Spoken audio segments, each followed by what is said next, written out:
Let's now join Muktar Muhammad, who's a financial analyst and CEO of Asher Dynamics, to speak to us on the new move by Nigeria's central bank. Muktar, good to see you, and thanks for your time as always. Quickly, let's look at this. Some are already saying perhaps this has to do with politics, but give us the dynamics of the actual economics of this move by Nigeria's apex bank. Thank you, Suleiman, but it's not far from the truth. I think politics has its own way in it. But again, like you said, I should talk about the economic implication of that.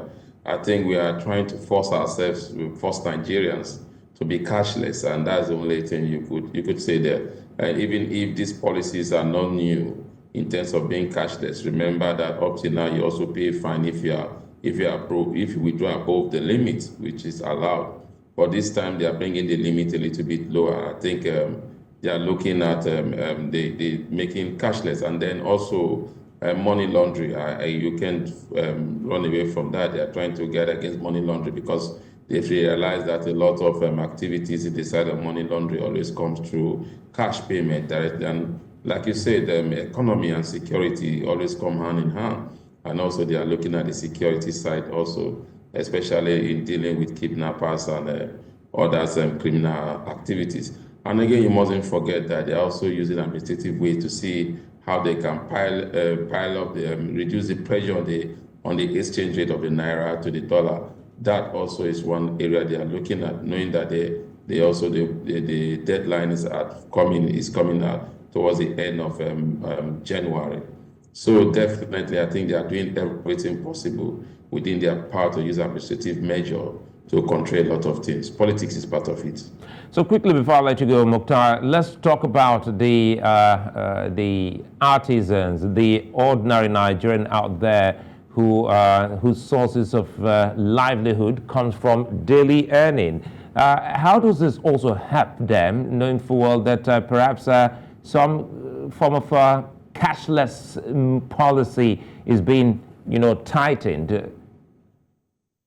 Yeah, I think that's a problem. Nigeria is an economy that is largely driven by cash, not cashless. So definitely, what the CBN is saying that all of us should begin to think cashless.